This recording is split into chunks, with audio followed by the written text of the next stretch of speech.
We were talking last time about libertarianism. I want to go back to the arguments for and against the redistribution of income. But before we do that, just one word about the minimal state. Milton Friedman, the libertarian economist, he points out that many of the functions that we take for granted as properly belonging to government don't. They are paternalist. One example he gives is Social Security. He says it's a good idea for people to save for their retirement during their earning years, but it's wrong.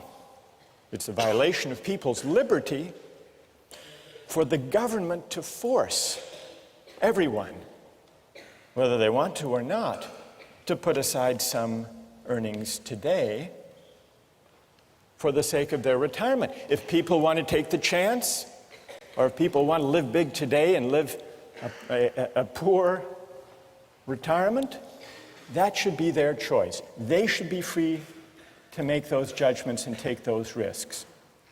So even Social Security would still be at odds with the minimal state that Milton Friedman argued for. It's sometimes thought that collective goods like police protection and fire protection will inevitably create the problem of free riders unless they're publicly provided. But there are ways to prevent free riders. There are ways to restrict even seemingly collective goods like fire protection. I read an article a while back about a private fire company, the Salem Fire Corporation in Arkansas. You can sign up with the Salem Fire Corporation, pay a yearly subscription fee, and if your house catches on fire, they will come and put out the fire. But they won't put out everybody's fire. They will only put it out if it's a fire in the home of a subscriber or if it starts to spread and to threaten the home of a subscriber. The newspaper article told the story of a homeowner who had subscribed to this company in the past but failed to renew his subscription. His house caught on fire. The Salem Fire Corporation showed up with its trucks and watched the house burn, just making sure that it didn't spread. The fire chief was asked, well, he wasn't exactly the fire chief, I guess he was the CEO. He was asked, how can you stand by with fire equipment and allow a person's home to burn? He replied, once we verified there was no danger to a member's property, we had no choice but to back off according to our rules. If we responded to all fires, he said, there would be no incentive to subscribe. The homeowner, in this case, tried to renew his subscription at the scene of the fire, but the head of the company refused. You can't wreck your car, he said, and then buy insurance for it later. So even public goods that we take for granted as being within the proper province of government can, many of them, in principle, be isolated, made exclusive to those who pay. That's all to do with the question of collective goods and the libertarians' injunction against paternalism. But let's go back now to the arguments about redistribution. Now, underlying the libertarians' case for the minimal state is a worry about coercion. But what's wrong with coercion? The libertarian offers this answer. To coerce someone, to use some person for the sake of the general welfare, is wrong because it calls into question the fundamental fact that we own ourselves, the fundamental moral fact of self-possession or self-ownership. The libertarians' argument against redistribution begins with this fundamental idea that we own ourselves. Nozick says that if the society as a whole can go to Bill Gates or go to Michael Jordan and tax away a portion of their wealth, what the society is really asserting is a collective property right in Bill Gates or in Michael Jordan. But that violates the fundamental principle that we belong to ourselves. Now, we've already heard a number of objections to the libertarian argument. What I would like to do today is to give the libertarians among us a chance to answer the objections that have been raised.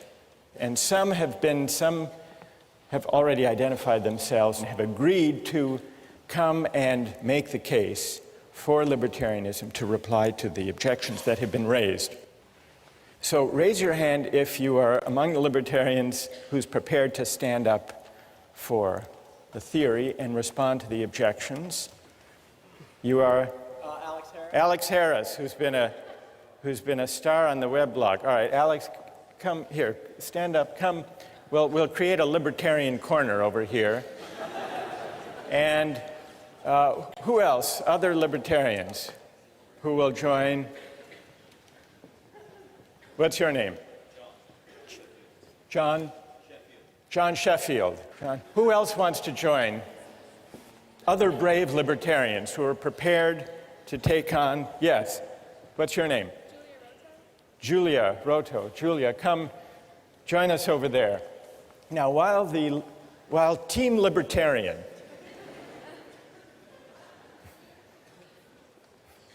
Julia, John, Alex, while Team Libertarian is gathering over there, let me just summarize the main objections that I've heard in class and on the website. Objection number one. And here, I'll come down to, I want to talk to Team Libertarian over here. So, objection number one is that the poor need the money more. That's an obvious objection. A lot more than do Bill Gates and Michael Jordan. Objection number two, it's not really slavery to tax, because at least in a democratic society, it's not a slaveholder, it's Congress. It's a democratic, you're smiling, Alex, already. You're confident you can reply to all of these? So, taxation by consent of the governed is not coerced. Third, some people have said, don't the successful, like Gates, owe a debt to society for their success that they repay by paying taxes? Who wants to respond to the first one? The poor need the money more. All right. And you're? John.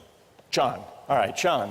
What's the answer? Here, I'll hold it. All right. The poor need the money more. That's quite obvious. I could use the money. You know, I certainly wouldn't mind if Bill Gates gave me $1 million. I mean, I'd take 1,000. But at some point, you have to understand that the benefits of redistribution of wealth don't justify the initial violation of the property right. If you look at the argument, the poor need the money more, at no point in that argument do you contradict the fact that we've extrapolated from agreed upon principles that people own themselves. We've extrapolated that people have property rights. And so whether or not it would be a good thing or a nice thing, or even a necessary thing for the survival of some people, we don't see that that justifies the violation of the right that we've logically extrapolated. Good, okay. And so that also, I mean, there still exists this institution of like individual philanthropy. Milton Friedman makes this argument. All right, so Bill Gates Chicago. can give to charity if he wants to. Right. But it would still be wrong to coerce him Exactly. to meet the needs of the poor. Exactly. Are the two of you happy with that reply? Anything to add? All right. Go ahead, Julie. I think, Julia, yes. Julia. I think I could also add, I guess I could add that there's a difference between needing something and deserving something. I mean, in an ideal society, everyone's needs will be met, but here we're arguing what do we deserve as a society. And, yeah. And the poor don't deserve the benefits that would flow from taxing Michael Jordan to help them? Based on what we've come up with here, I don't think you deserve something like that. All right, let me push you a little bit on that, Julia. The victims of Hurricane Katrina are in desperate need of help. Would you say that they don't deserve help that would come from the federal government through taxation? Okay, that's a difficult question. I think this is a case where they need help, not deserve it. But I think, again, if you hit a certain level of requirements to reach sustenance, you're going to need help. Like if you don't have food or a place to live, that's a case of need. So need is one thing, and desert is another. Exactly. All right. Who would like to reply?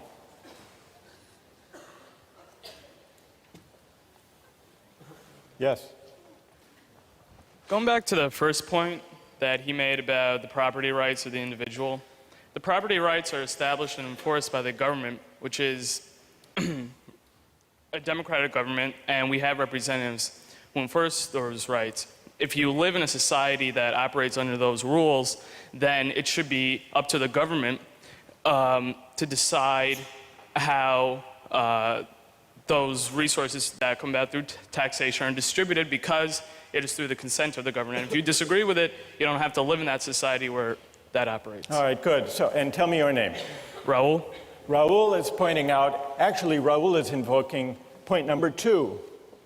If the taxation is by the consent of the governed, it's not coerced, it's legitimate.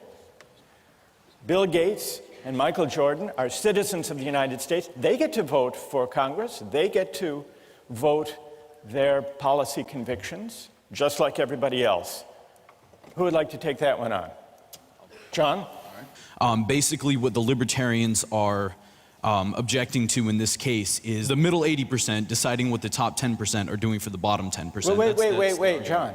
Not as exciting. Majority, don't you believe in democracy? Well, right, but at Don't some you believe point... in, I mean, you say 80%, 10% majority. Majority rule is what? The majority. Exactly, but... In a democracy. Aren't you for democracy? Yes, I'm for democracy, but... hang on. Democracy and mob rule aren't the same thing. Like Mob rule. Mob rule. Exactly. But in an open society, you have a recourse to address that through your representatives. And if the majority of the consent of those who are governed doesn't agree with you, then you know you're choosing to live in this society. And you have to operate under what the majority of society concludes. All right, Alex, on democracy. Democracy, what about that? The fact that I have won, 500,000th of a vote for one representative in Congress is not the same thing as my having the ability to decide for myself how to use my property rights. I'm a drop in the bucket. And, well... You might lose the vote. Exactly. And they might take... And I will. I mean, I don't have the decision right now of whether or not to pay taxes. If I don't, I get locked in jail. Or they tell me to get out of the country. But Alex, let me make a small case for democracy. And see what you would say. Why can't you, we live in a democratic society with freedom of speech. Why can't you take to the hustings, persuade your fellow citizens that taxation is unjust, and try to get a majority? I don't think that people should have to convince 280 million others simply in order to exercise their own rights, in order to not have their self-ownership violated. I think people should be able to do that without having to convince 280 million people. Does that mean you're against democracy as a whole?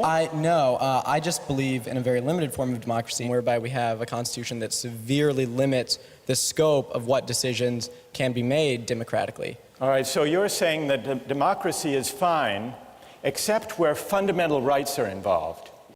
And I think you could win, if you're going on the hustings, let me add one element to the argument you might make.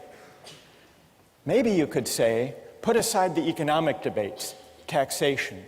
Suppose the individual right to religious liberty were at stake.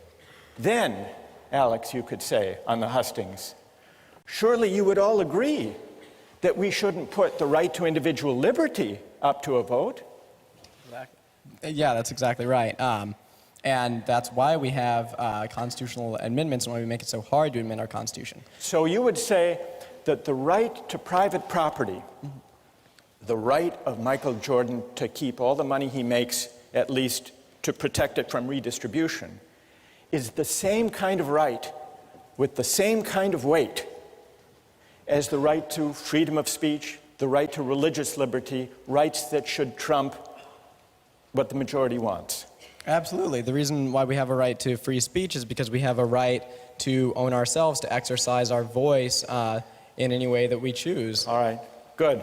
All right, so all right, who would like to respond to that argument about democracy being, okay, up there, stand up. I think comparing religion and economics, it's not the same thing. The reason why Bill Gates was able to make so much money is because we live in an economically and socially stable society. And if the government didn't provide for the poorest 10%, as you say, through taxation, then we would need more money for police to prevent crime. And so either way, like, there would be more taxes taken away to provide what you guys call like the necessary things that the government provides. What's your name? Anna? Anna, let me ask you this.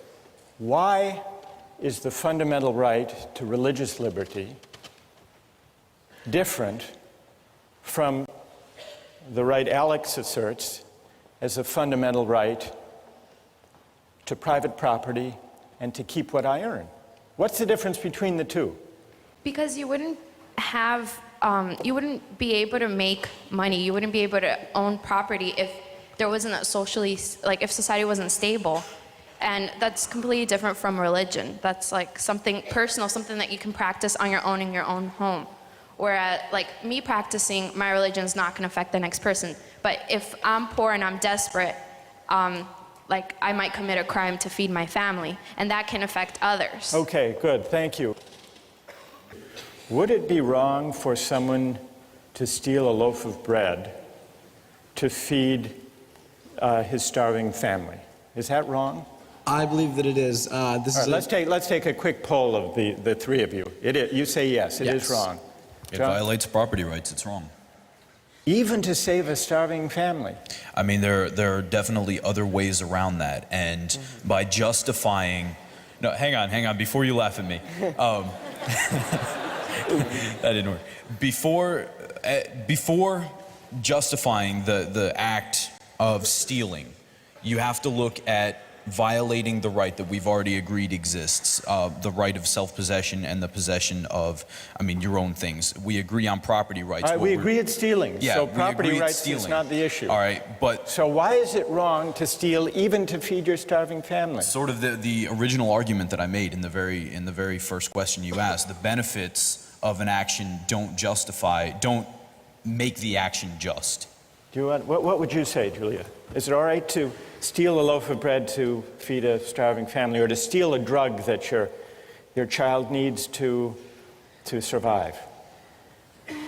I think I'm okay with that, honestly. Even from a libertarian standpoint, I think that, okay, saying that you can just take money arbitrarily from people who have a lot to go to this pool of people who need it, but you have an individual who's acting on their own behalf to kind of save themselves. I mean, I think you said from the idea of like self-possession, they're also in charge of protecting themselves and keeping themselves alive. So therefore, even from a libertarian standpoint, that might be okay. All right, that's good. That's good. All right, what about number 3 up here? Isn't it the case that the successful, the wealthy, owe a debt? They didn't do that all by themselves. They had to cooperate with other people. That they owe a debt to society, and that's expressed in taxation. You want to take that on, Julie? Okay, this one, I believe that there is not a debt to society in the sense that how did these people become wealthy? They did something that society valued highly, something that society has already been providing for them. If anything, I think everything's canceled out. They provided a service to society, and society responded by somehow they got their wealth. So So be concrete. In the case of Michael Jordan, to illustrate your point, there were people who helped him make the money, the teammates, the coach, people who taught him how to play. But you're saying they've all been paid for their services. Exactly. and society derived a lot of benefit and pleasure from watching Michael Jordan play. I think that that's how he paid his debt to society. All right, good. Who would, anyone like to take up that point? Yes. I think that there's a problem here with that we're assuming that a person has self-possession when they live in a society. I feel like when you live in a society, you give up that right. I mean, technically, if I want to personally go out and kill someone because they offend me, that is self-possession. Because I live in a society, I cannot do that. I think it's kind of equivalent to say, because I have more money, I have resources that can save people's lives. Is it not okay for the government to take that from me? It's self-possession only to a certain extent because I'm living in a society where I have to take account of the people around me. So are you questioning, what's your name? Victoria. Victoria, are you questioning the fundamental premise of self-possession? Yes. I think that you don't really have self-possession if you choose to live in a society because you cannot just discount the people around you. All right, I want to quickly get the response of the Libertarian team to the last point. The last point builds on, well, maybe it builds on Victoria's suggestion that we don't own ourselves, because it says that Bill Gates is wealthy, that Michael Jordan makes a huge income, isn't wholly their own doing. It's the product of a lot of luck. And so we can't claim that they morally deserve all the money they make. Who wants to reply to that? Alex? You certainly could make the case that it is not, their wealth is not appropriate to the goodness in their hearts, but that's not really the morally relevant issue. The point is that they have received what they have through the free exchange of people who have given them their holdings, usually in exchange for providing some other service. Good enough. I want to try to sum up what we've learned from this discussion, but first let's thank John, Alex, and Julia for an excellent, a really wonderful job.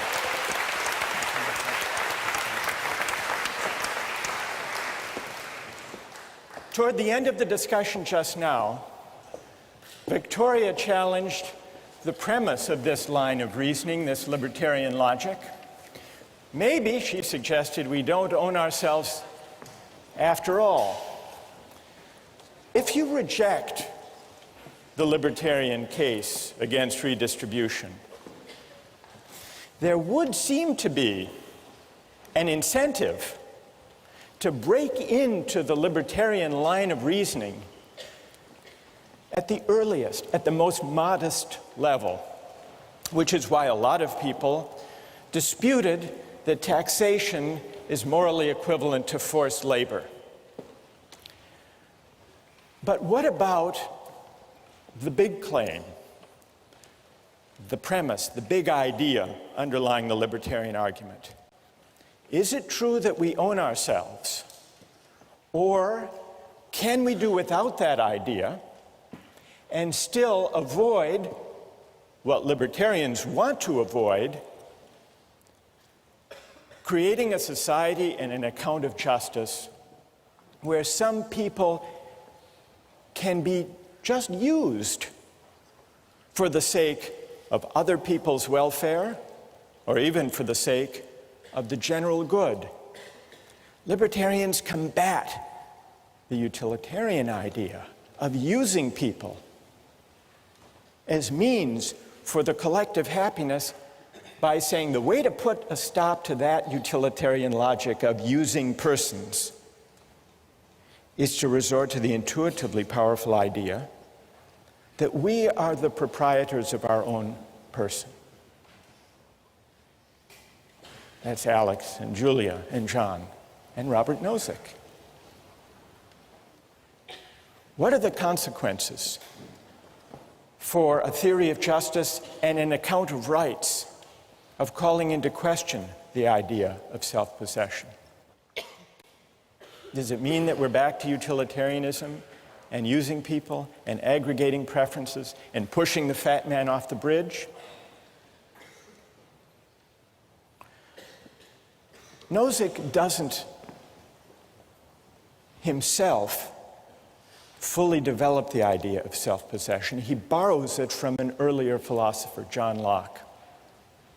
John Locke accounted for the rise of private property from the state of nature by a chain of reasoning very similar to the one that Nozick and the libertarians use. John Locke said, private property arises because when we mix our labor with things, unowned things, we come to acquire a property right in those things. And the reason is that we own our own labor. And the reason for that, we are the proprietors, the owners of our own person. And so in order to examine the moral force of the libertarian claim that we own ourselves, we need to turn to the English political philosopher John Locke and examine his account of private property and self-ownership. And that's what we'll do next time.